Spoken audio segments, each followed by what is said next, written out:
In this podcast episode, Dr. Nadine Burke Harris shares groundbreaking insights into how childhood trauma and adverse experiences impact the brain and body, shaping adult health and behavior. She explains the biological basis of trauma as the body's reaction to overwhelming stress, not just the events themselves. Dr. Burke Harris highlights the science linking early adversity to chronic health issues and emotional difficulties, and she offers practical guidance on buffering and self-regulation techniques to heal and regain control over one's nervous system and life. Dr. Burke Harris clarifies that trauma is not merely the traumatic event, but the biological response to extreme stress. This response persists beyond the moment and often shapes a person's behavioral and emotional patterns over time. Importantly, early childhood trauma, even if not consciously remembered, leaves a physiological imprint that influences how stress responses are wired, resulting in an overactive nervous system that can trigger reactions in adulthood.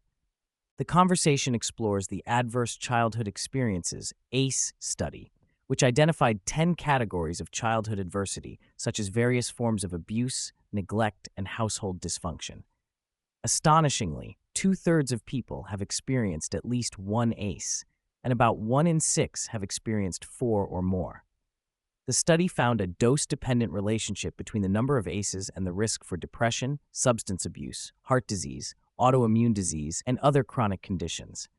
These risks aren't solely due to unhealthy behaviors, but also deeply tied to biological stress responses and inflammation.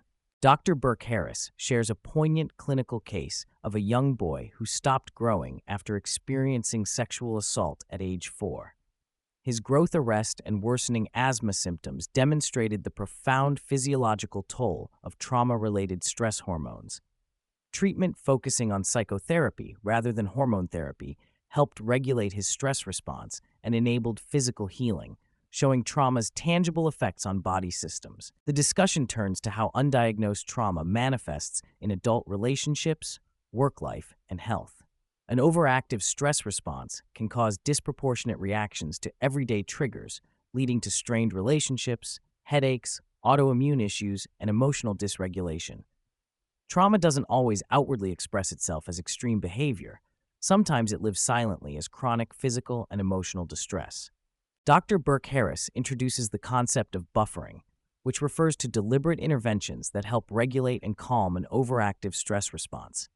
Buffering can be provided through consistent, stable, and nurturing relationships or therapeutic interventions.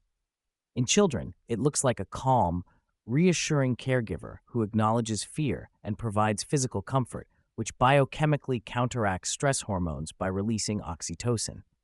Adults can create similar buffering through mindfulness, self-care, and emotional support systems. To visualize the balance between stress and safety, Dr. Burke Harris uses a Teeter-Totter analogy where one side represents adversity and the other buffering supports like relationships and self-regulation. The younger the age at the time of trauma, the more heavily weighted adversity becomes, making it harder to balance the stress response. This means people with early trauma need significantly more buffering to regain equilibrium. The episode highlights research with rats, demonstrating that nurturing behavior from mothers, licking and grooming, affects offspring's stress tolerance and brain development. Importantly, these effects are epigenetic, involving chemical markers that regulate gene expression but don't alter DNA sequence. Cross-fostering studies showed these stress response patterns and epigenetic markers transfer not genetically, but through caregiving experience, illustrating how buffering can biologically alter trauma's imprint. A powerful message emerges that trauma's biological impact is not fixed. Corrective experiences, where one encounters safety, support, and validation in the present, can rewire neural and stress response patterns. This ongoing process allows the brain and body to learn new ways of managing stress. Dr. Burke Harris herself shares how mindfulness, journaling, exercise therapy, and daily self-regulation practices help her embody the "I'm here" effect, a regulated presence offering safety and support, both to her inner child and adult self. The biological stress response mechanisms are explained, including fight, flight, freeze, and fawn, people-pleasing as a survival strategy.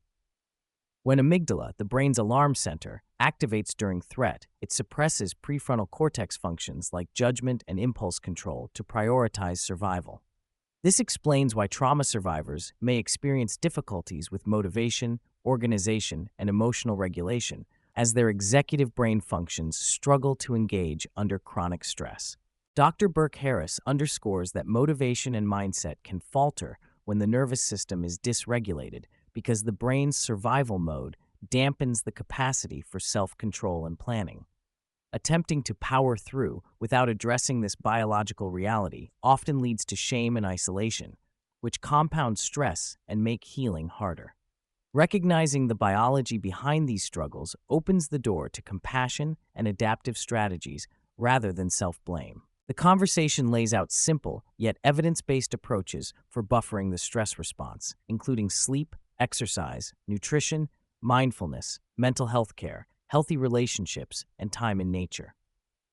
Therapy modalities such as trauma-focused cognitive behavioral therapy, internal family systems, and EMDR, eye movement desensitization and reprocessing, are recommended as powerful tools that help with reprocessing trauma and establishing internal safety. EMDR is described as a trauma therapy that uses bilateral stimulation to help reprocess distressing memories, combined with corrective experiences that challenge old beliefs. For example, learning that asking for help is safe and effective. The I'm here effect encapsulates the healing power of a regulated presence, assuring safety, whether coming from a therapist, loved one, or one's own adult self, comforting the vulnerable inner child.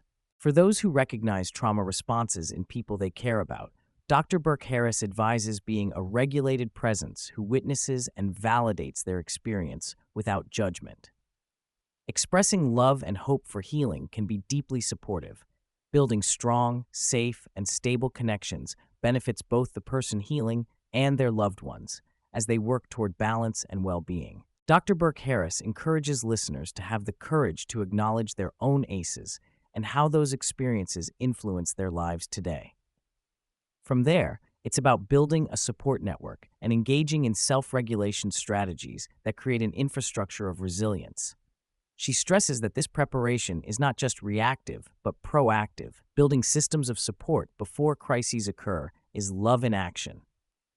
The episode ends by emphasizing the importance of systemic care, both personally and societally. Healthy infrastructures, whether personal relationships or public health systems, that provide consistent care and support are vital to healing trauma's widespread effects. This approach recognizes that preventing and addressing trauma is a collective responsibility that nurtures individuals and communities alike.